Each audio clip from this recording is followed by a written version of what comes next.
Committee meeting at 6:30 p.m. on Thursday, May 8th.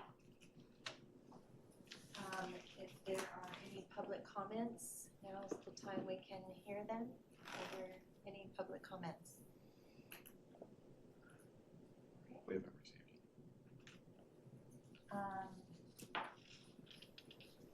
For section A, we can consider the minutes for the April 17th, 2025 bond committee meeting, which are also this agenda. Are there any changes that needed to be made? Move to approve.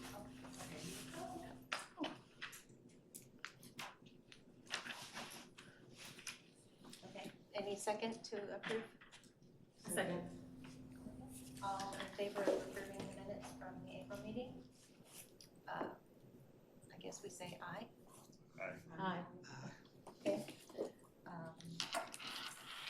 we will allow Mr. Harvey to continue the meeting since he is here now. We are on section.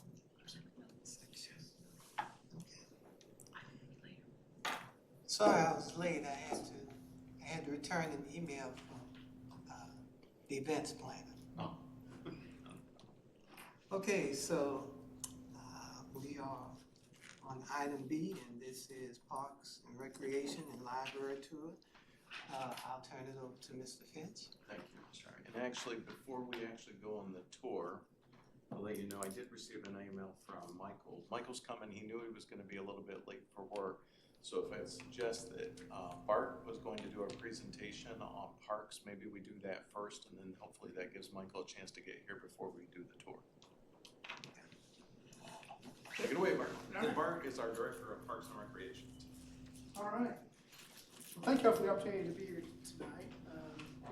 I was in a very similar situation back in 2017 when we did the 2018 bond election. So it's our second time around for our bond election here in Duncanville, and excited to be here and share with you some of the things we're looking forward to here in our Parks and Recreation Department. So it's probably a good place to start is the 2018 bond election. It's kind of looking back and see where we're at with those projects, and I'm pleased to say that we've either completed or in progress for 100% of the funding that was available to us through that bond election. So we completed Rotary Park, parking lot, the Lakeside Park Pavilion, and the two projects at Armstrong Park with Kidsville and the Splash Pad. Currently have in progress phases 1 and 3 at Harrington Park. That is the concession and restroom buildings both for baseball and soccer, as well as a bridge and trail that's going to link the two parks, Harrington and Waterview. So we're really excited about that project. We actually going to start drilling piers for the buildings on Monday. We're on track to be done by the end of the year. Unfortunately, due to the increase in cost of construction during COVID and shortly thereafter, we were unable to fund with those bond dollars Harrington Park Phase 2. And that is the parking lot. And so that is still on the books to be addressed some way or another, whether it be through bond or some other funds to be determined later. But that's still on the books to be started. Any questions about 2018 bond projects? So just a quick overview of our park CIP. We have over $40 million in our park CIP for the next 15 years, and that includes 2 facility projects there at the bottom you see that were identified in the facility needs analysis. I know you guys have received that facility needs analysis. You've already seen it. We'll talk about it again here in a little bit as well. So I do have 400 slides following this one. Talk about every single project. No, I don't. I'm going to skip over most of this and we'll get back to the facilities because I know that's kind of been your primary focus for this bond project. So the facility needs analysis, again, for the Recreation Center as well as the Senior Center. Starting with the Recreation Center, $4.9 million in improvements were identified. That included expanding the fitness area, adding a multi-use space, adding spectator space in the gym, and of course, everything else needs more storage. We also want to improve customer support and interaction by moving the front desk closer to the entrance. And then probably the biggest item that I hear all the time is we don't have locker rooms or showers. And so that's also identified in this project. So again, this graphic is shown in the facility needs analysis. A lot of the improvements will be to the east of the current building, there in the blue. With the larger restrooms, the multipurpose space, storage, and then you see there the green, the arrow at the bottom of expanding that fitness center over into the teen area currently. And we actually have submitted a scenario for this budget process to do that with some other dollars, should that happen.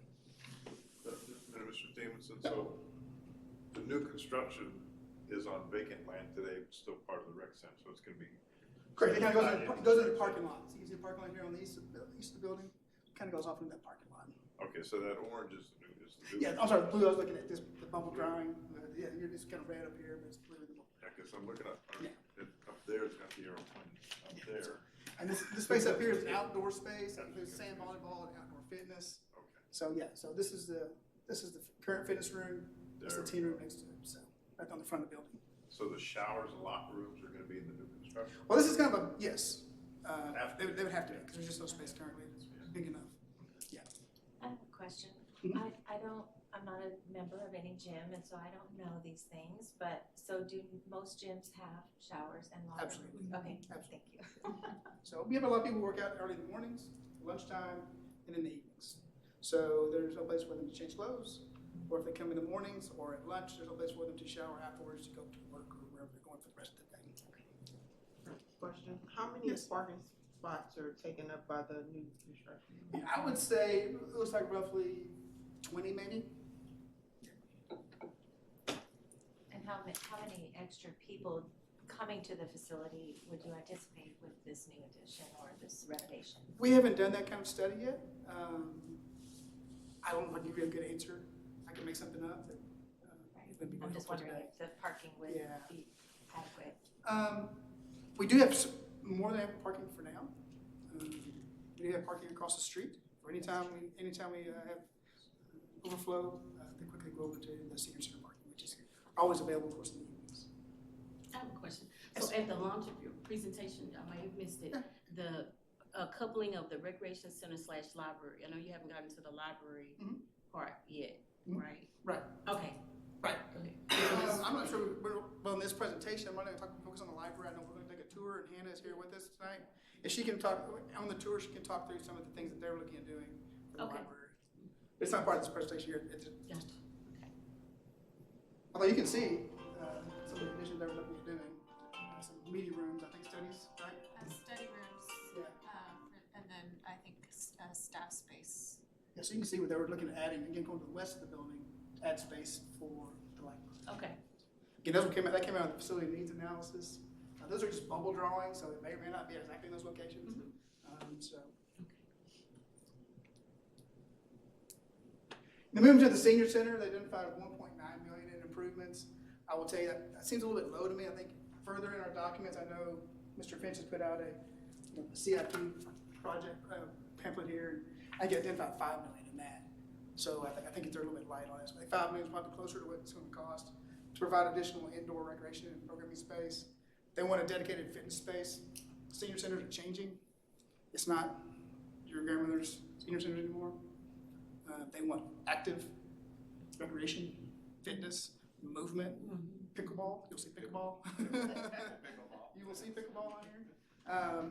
They want to be moving. And so we are looking to transition over the next several years our senior center to be more of an active center. And that's going to take some renovations as well as changes in the way we program and a lot of other things. So it's going to be a work in progress for a while. Also looking at enclosing the existing patio so it's more useful. Make it air conditioned so people can go out there during beautiful days and sit and enjoy the beauty of the park. And then of course, again, there's that storage again. Always need more storage. When was the facility needs assessment complete? About 6-8 months ago. Yeah. I think we presented in the fall of '24, I believe, so it's recent. Yeah. I believe it's I looked on y'all's website, on the website of this group, and it's listed on there. It's one of the documents. Are you addressing the need for improved and reliable audiovisual equipment? We do not specifically with this, although we are looking into that currently to try to get a cost estimate on what that's going to look like costing. Yeah. You can hear the hump, can you? Well, it's just not always It's not reliable, yes. reliable. So again, here's the bubble drawing, similar to what we saw at the rec center and library, with the fitness kind of moving in over here, small theater / lecture hall room here, indoor pickleball. We can't build enough pickleball courts. Even since all this was done, I'm continuously getting requests for outdoor pickleball courts. So that's not going away. So again, that's maybe east into the parking lot here. Just to orient you, this is where kids build the splash pads.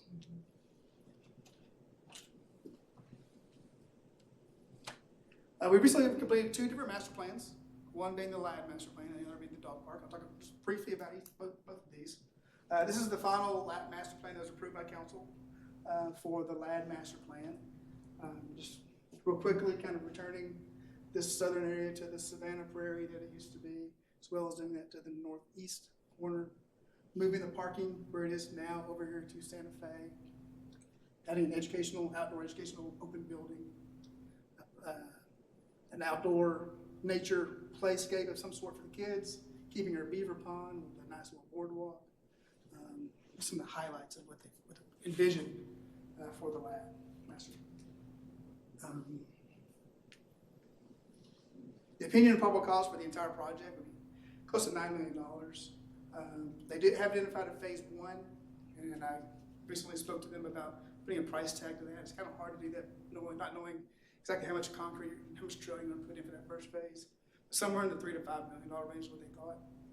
Having that loop trail system that's putting in the spine concrete trails, removing the invasive, initiating the prairie restoration. And I'll share with you, I met with Blackland Collaborative last week about putting together a plan, restoration plan, together with the community, so we can all come to an agreement as to what that restoration looks like, the methods we're going to use.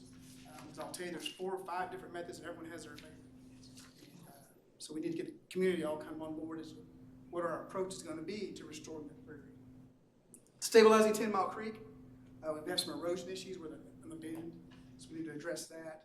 And then some parking and interpretive signage for the first phase. Hey, Bart, let's just talk through this while you got this up here for a quick second, because let's be honest, it's not realistic to think that we're gonna be able to put all this in the bond. So, but we are looking at alternative sources of funding for this, right? So, we've got a drainage master plan we're working on right now. Dallas County just recently completed the Inland Port study. We've been talking with Dallas County about some drainage potential improvements, so we're hoping that maybe that'll help with that some. There's another grant that we've just applied for trails. I don't know whether or not we can potentially include some of the trails here or not, but I know, Bart, we've talked about updating our trails master plan so that we could really go after some grant funding, especially for trails. We do have I would say a loose commitment from an individual that has committed to maybe a $1 for $1 match type thing with this particular project, but I don't have that in writing yet. And then additionally, we talked about the city council meeting this past Tuesday night. It looks like TxDOT at least has given us a green light so far to continue to have conversations with them on some sidewalk improvements all along Daniel Dale that maybe we could feed into some of this trail stuff. So some of these things, just keep in mind, we're gonna have to layer on because there's no way that we're gonna be able to put all this in this one individual bond. And also this particular item, while it's a great project and everything else, and I know the council is very supportive of it, in terms of like even our capital improvement plan, they had said, all right, that's gonna probably have to be alternative sources of revenue, private funding, those types of things. I assume you're in contact with the Duncanville Nature Conservancy who've already identified other sources from organizations. Bart's working with them, yes. Them as well as I have another meeting with HAP coming up here soon. They've identified some funding alternatives they're going to work with us on. Yeah. So I should have mentioned, I was going to say this in a future slide, but I was going to kind of follow up on what Mr. Finch said here is that all these things I'm presenting to you tonight don't have to be necessarily funded through the bond. And they're just projects that are out there there are other alternative sources. Again, just like the master plan, we're talking about the dog park next. All same thing, we're looking at trying to do sponsorships and grants and all kinds of alternative funding to get that going. It's not necessarily a bond, right? I'm just trying to show you all the needs that are in the parks, not necessarily the funding sources. So it's not all for you guys to figure out how to take on your shoulders. So, Question, if you go back one slide. Yeah. So if I see it correctly, the master plan that was done by Hammond Associates did include the 7 acres owned by the Ladd It does. family. And if I recall, the agreement was once the master plan was approved, that he was going to donate that land, or the family was gonna donate that land. Has that been completed? it's not been completed, but I know Mr. Finch is working on that. So he's still committed, he's still okay with that? We're actively discussing all of that as well as other, yes. Thank you. So again, the dog park master plan was also recently approved by the council earlier this year. This is the property that is just east of Rotary Park. This is Venice here, Wheatland. So it has 4 different dog areas, parking area, there's a restrooms and some feeding stations. There's water stations and waste stations in all the different areas. Very detailed. It came up to an opinion of probable cost at $2.9 million to do the entire thing at one time. Obviously, that's something we were ready to bite off at this time, so we're looking at phase 1, at least getting something going, and that would be the 2 fenced play areas, one for big dogs and one for little dogs. A sidewalk connecting that area to the new parking lot over at Rotary Park, and then of course the water stations and dog waste stations for those 2 areas and some benches for the people. So, thought about that $300,000 what they provided as a cost estimate for that initial phase 1. I know you've had some other conversations since this was completed about the fire station possibly going there and some other things. So, yeah. Would you mind just going back to that map, just because those of you that did the bus tour with us of the fire stations and everything, we went out and sat in front of this property. When we were out there, if you remember, so there's like an apron that we kind of pulled in front of. This was right behind Aldi's, right? There is another piece of property here that's not currently owned by the city.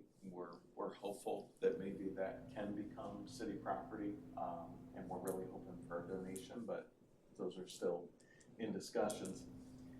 The idea here, and those of you that either heard or watched the city council meeting on Tuesday night, you saw the Matrix report also talked about the need for the 3rd fire station. We previously talked about that. And they showed that is in the area of Wheatland and Cedar Ridge? Is it Cedar Ridge? Cedar Ridge, right? But they didn't identify a specific property. This property, with it already being owned predominantly by the city, we kind of keep talking about, is there a way that we can create kind of a win-win situation? Can we help advance that first phase of the dog park with a minor modification, hopefully still doing, eventually we want to follow up on the master plan, but could we build a small, and I mean small, substation? Because let's face it, the need is really ambulance, maybe the place for an engine, but an ambulance, maybe a brush truck, nothing at all like what we saw on Camp Wisdom Road, as we talked about.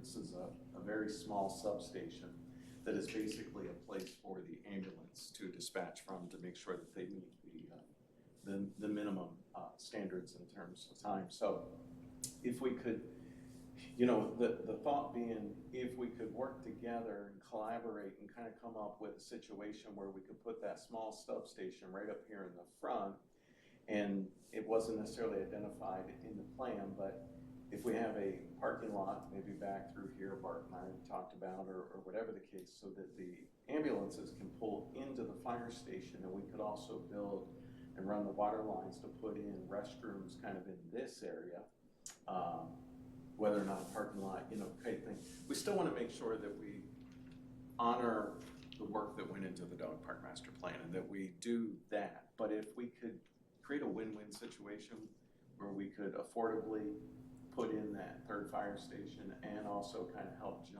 start the dog park, we have to go back and talk to the Parks and Rec committee, but looking for that win-win opportunity there. So. I want to voice 2 concerns that I would have with the ambulance station there, and maybe they've already been considered.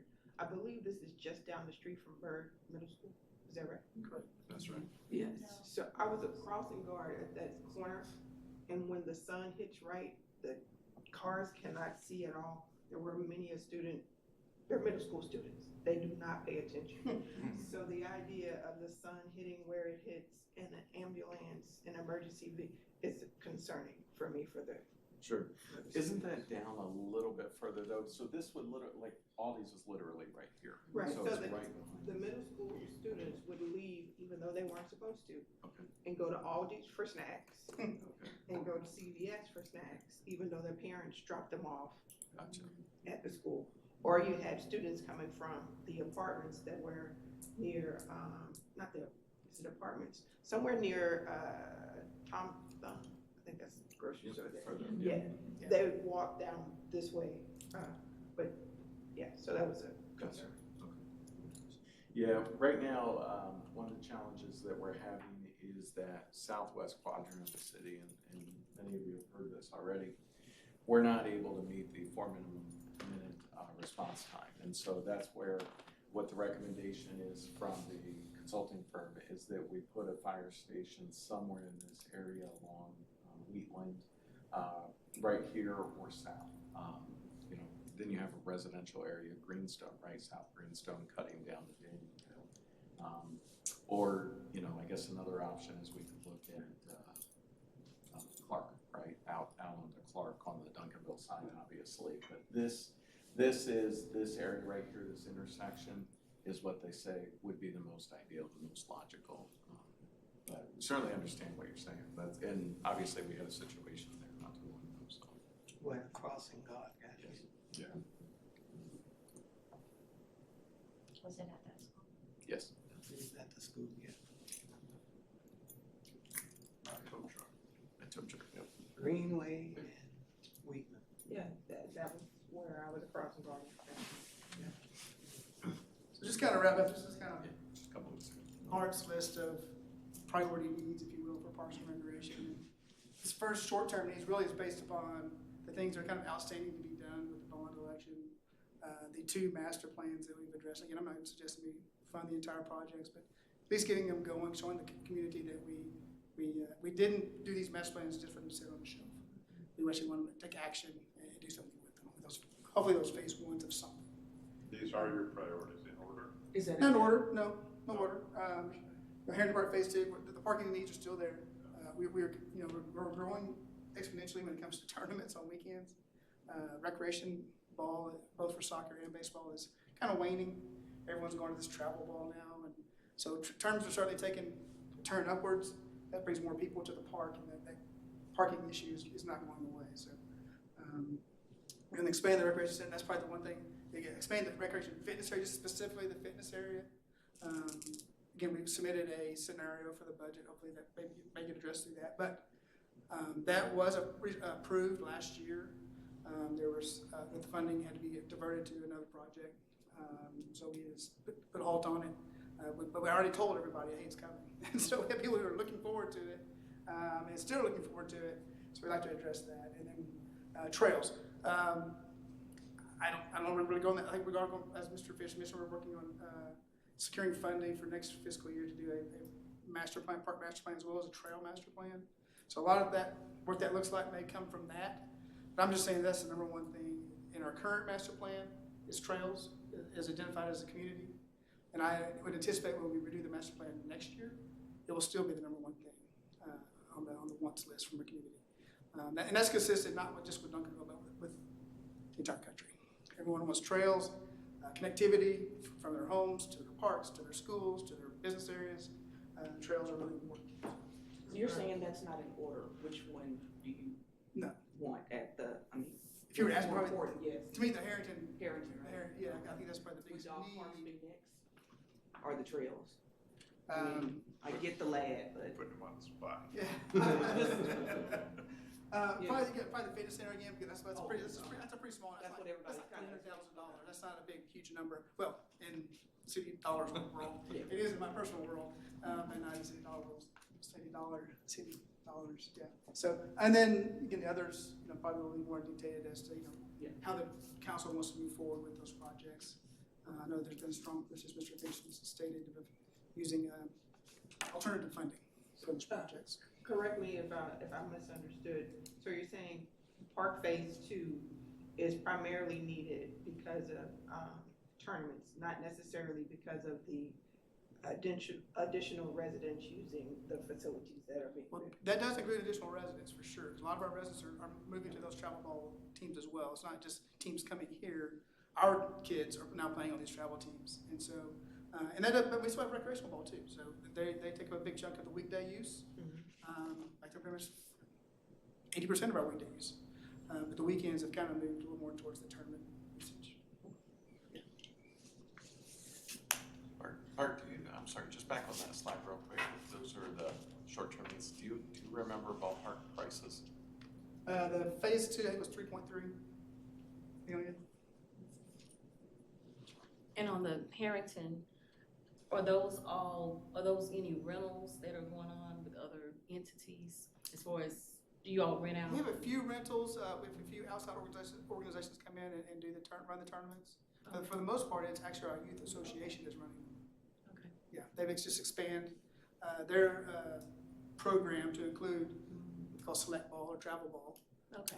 for their teams, and then they bring in these other teams to play here in Duncanville.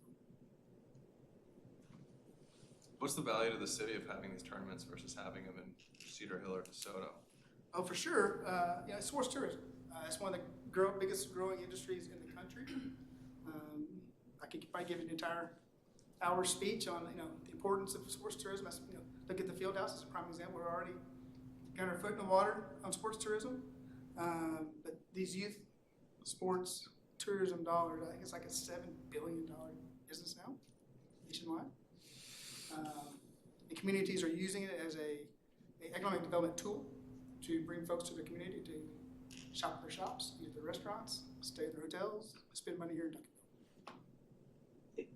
Is there a way or a model, I'm thinking of, I don't remember what you call it, but it's like soccer fields that are also places where if there's a lot of water, they are used as a retention pond. Is there a dual use for parking, or once we build the parking phase, it would only be parking and we can get another use out of it when it's not a busy, tournament? It will only be parking for the most part. That could be used for if we had a small festival out there. Sure. There was a time where we had a big soccer tournament here every year, and they bring in lots of vendors and set up in park. Perhaps that becomes part of a vendor area. There's lots of uses. Some of you may or may not be aware. So for instance, Bart mentioned the field house, and the field house is actually going to be on your next meeting. But for instance, our facility improvements to the field house, that actually does not get paid for through general taxpayer funds or the general budget. Here lately, we've been using hot funds for that, the hotel occupancy funds, and we can absolutely do that to really invest in that facility to bring sports tourism, as Bart was talking about, to the community.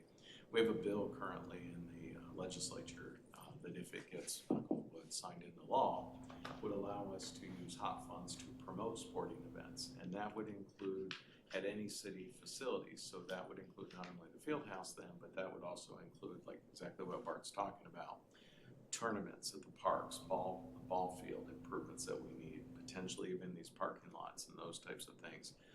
But that would be very much dependent on whether or not that bill gets signed into law.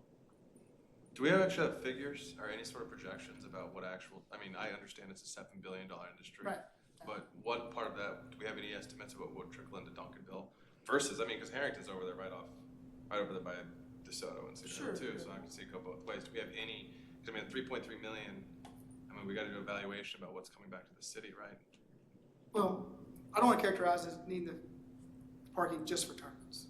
It's needed for everyday use out there during all season. Every night you go out there, there's the parking lot is full.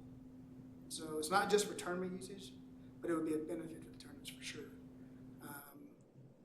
We have not done any kind of economic analysis as to what the dollars that come in, and we were able to have more tournaments. I know that the field house has done some of that here recently with their study with the Hunting Partners. We could certainly go down that road at some point. That just got done. He was asking me if the Hunting Partners presentation. So no, we just did that on Tuesday night. That just got concluded. I'll send you guys a link for that because it actually does quantify some of the economic impact for sports tourism to the city of Duncanville. But it's specific to the field house, it's not necessarily, but you understand that it's pretty large, so. I mean, there's some very general stuff out there. I mean, I've heard before that $3 you spend on an athletic facility brings you in $5. Sometimes, yeah, economic development, whether that's been applied here to Duncanville or not, I don't know. No, very general stuff. So then looking at medium-term needs, again, Lions Park is one of our premier, it's our high school, our only high school size baseball field, and it gets used a lot by both our local association, as well as we have several private schools that use it as their home field. It's in bad shape. The restrooms are horrendous. It needs to be replaced. So I'd say that's a midterm need. We're looking at replacing all the signage in the parks. Again, we're looking at, again, I'm going to go back to my statement earlier. Mr. Finch also said, this isn't all to be funded by bonds. These are just needs. And so there's lots of other funding sources for some of this stuff. I'm just telling you what my needs are. But we have a lot of, our original wooden signs are now dilapidated in a lot of cases and falling down, embarrassingly. We've had to take one out recently here at Lions Park. But replacing those with the new standard cast stone that you see at Redbird Park, Pyburn Park, some of those others. Playground replacements. We have 3 playgrounds that are approaching 25 years old. They were put in 2002, so the next 2 years will be officially 25 years old. The industry standard is 20 to 25 years for a playground. That's not necessarily because the metal's going to erode away and rust away, but the bigger issue is getting replacement parts. So as these roto-molded slides, these plastic pieces start cracking and causing issues, you can't get replacement parts. I don't want to get in the situation that we had when I got here in 2013, where I had 3 playgrounds that were boarded up, literally, because they couldn't get the slides replaced. So I just put a big piece of plywood up so the kids wouldn't fall off. And so I don't want to get that situation. We're not there yet, thankfully, but it is on the horizon. So, yeah, playgrounds to be replaced. The last 3 things are probably, again, 3 things I hear the most just because I'm in the recreation center, I'm in the senior center, and the other thing, the playgrounds and not the playgrounds. So they want shade. People want shade. That's kind of the big thing that in the park world right now is trying to shade all of your playgrounds. I hear that a lot. So that's kind of out there as a need for the community, at least from a community's perspective that I hear a lot.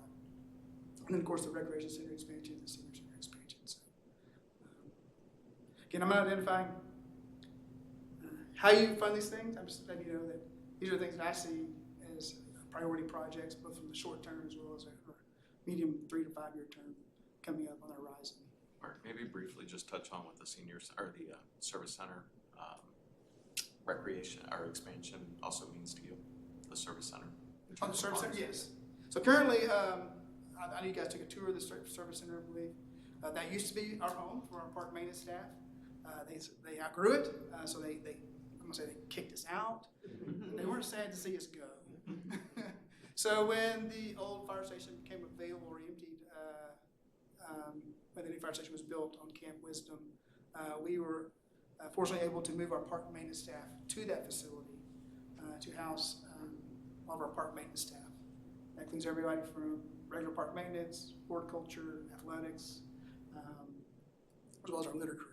And so they all have an office and house all of their equipment at that facility. The hard part about that is that we're away from a lot of the advantages we have of being with Public Works and fleet maintenance at the service center. We share a lot of equipment. Obviously, fleet maintenance is kind of obvious. We need those guys to help keep our stuff running. And then it's being away from that cohesive group of guys and girls is an issue, a little bit of an issue for us. They like, our guys, I'll be honest, they like being on their own. No one can blame them for when things go wrong at the service center. But there's just a lot of reasons why really it makes sense for them all to be together. And I know that the city probably has other ideas for the fire station someday from an economic development standpoint, beyond just becoming a park maintenance facility. So, yeah. Does that help answer?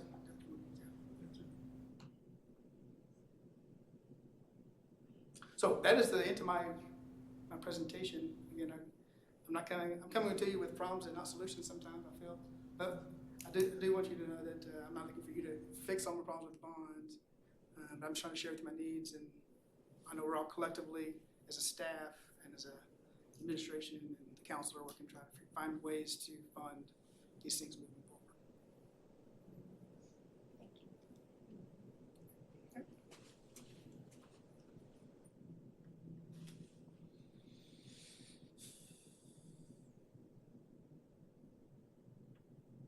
Is there gonna be a link to this presentation? I can certainly provide it, and I think it looks like you're putting all your documents out on, I can put that out there, absolutely. So, do you wanna do the tour now? Are we at the point where Yes, are we all here? Can I, you had a great, like, so you said you had 2 concerns with the dog park. I'm taking it way back for you. You had 2 concerns with the fire station, potential fire station location. You'd mentioned the crossing guard. Yeah. Did I miss the second one, or did we just skip past it? I wanted to make sure it was. No, one was the sunlight because of the way it hits in traffic. And then the other were the students, Oh, because okay. it's middle school students and how they behave. Okay, that makes it, I got it. Okay. I just make a comment, I'm gonna defer to the authority of Mr. Harvey here, that, he asked the question, I asked the question, are these a priority, and then the question was asked, what's his priority? And Mr. Harvey has cautioned me more than once that our job right now is not to put anything in priority, it's gonna come later. No, I just asked the question. Yeah, but in 2 meetings, we have 2 meetings in June, I guess, is when we're gonna actually, we as a committee are gonna actually sit down and we're gonna figure out where this $20 to $6 million is gonna go. And so like $3.5 million for that fire station, whatever, it's gonna be our job. Put it in your back pocket, start thinking about it. It is our job, if I understand it, Mr. Harvey, that when the dollar amount comes to us, we're gonna actually choose the projects to fill up that bucket of around $26 million. That's my understanding. And how that may or may not affect taxation for our citizens. So this is on the horizon. When we look at this stuff and think about it, like, yeah, fun, let's do this for $3 million, let's do this for $10 million, let's do this for $7 million. And sooner or later, it's gonna be our burden of responsibility, as Mr. Harvey keeps saying, be careful. And I just can't get it out of my mind that as we see these things, that it's our job, somebody's gonna win, somebody's gonna lose, in terms of what the projects are. Some are gonna be funded, and some are not, and that's gonna be our job. It's a tough job. I don't know if I would say winners or losers per se. I mean, everybody from a household budget to the budget of the city of New York, budgets inherently are limits. And so when you look at your own household budget, you have to put limits on what you do because you can't do what you don't have to do. So we'll be able to do some things, and the rest of us who are advocating for certain things will, just have to realize that we also have to keep an eye on the tax rate ball as well. Well, I'd also like to, unless I missed something last week, I think part of our job is to decide, number one, whether we're even having a bond That's true. and how much it will be. And then we can decide what it covers. I think we tend to forget that part of it. Mr. Harvey, if you don't mind, so just while we're talking about that, so just our schedule for the next, there's 5 meetings left for us. The next meeting, May 15th, we're scheduled to talk about the comprehensive plan, just a little bit of the field house, IT, general services. Now, I will not be here for that meeting, but Richard Jackson and Angel will both be here for that meeting to help guide you. My daughter is graduating from college, so I have to be at that. So I want to be with you guys. I love being with you guys, but I would never hear the end of it if I miss that. I got to go to that. But then on June 2nd is really when we start to get into the questions that you guys were just talking about. That's the financial review discussion. We start talking about draft report. We start talking to exactly what Erica was just saying. Do we or don't we, right? But you need more data before you can even make that decision. The teaser that I will tell you is I've been working with our finance team very closely. Our current tax rate is 61 cents. And what I will say to you, and this is just teaser, and I have to show you all the details, but if we could hypothetically pretend that, okay, if we were on a railroad train, choo-choo tracks instead of a roller coaster with the tax rate, and we stayed at 61 cents, I'm gonna show you a solution where we can stay at 61 cents and take out that $25 million bond. I'm gonna show you that on June 2nd. Now, keep in mind, that doesn't mean people's assessed value isn't going up. So I just wanna be clear about that. That doesn't mean that the homeowner may not end up paying more taxes, but I'm gonna show you that, so I'm gonna show you all those details about what that looks like. Then fast forwarding to June 19th, that's when we really start talking about the draft report, discussion around that, discussion around your recommendations. July 7th, we finalize that report, and July 15th, we present it to council. So. All right. Anything else before we move to tours? Everyone has had their questions answered to this point? Just one more thing. There's been a question about the length of this meeting, and so if you could please address that. Yeah, so there's not necessarily any set for any of our meetings, right, in terms of time limit. Council, in their rules of procedure, they can't go past midnight. I don't think any of us want to be here till midnight, right? So I've literally already done that this week. We adjourned at 11:53. So, but generally speaking, what we'd like to try to do is get you out of here by, within an hour and a half or so, 7:30, 8 o'clock. Trying to stick around that. Sometimes, I think with the tours, especially the fire station, it went a little bit longer last time because we did 2 fire stations plus the stop. So, but we're trying to keep it going for you. All right. We'll hold you to that. Okay, we'll work on it. We better go then, Bart. No. Okay. We are back from our tour. And at this point of the session, the city manager has informed me that the other part, which was discussion of possible costs, he's going to send us that information so that we can have time to review it before our next meeting. And it is 8 o'clock, so we have done our 90 minutes. And you all have been so good, I thought it'd be appropriate to have early release day. The next meeting is when? May the 15th. So it's next Thursday, 1 week from tonight. Remember? 1 week from tonight, that's right. So And the city manager will not be here. There'll be a substitute teacher, so be on your best behavior. You say 13 or 15? 15. Okay, so I will adjourn this. No. Come on. Okay. Now we're adjourned. Now we're gonna adjourn at 8:01 p.m. Thank you all for coming. We'll see you next week. Thank you, everybody.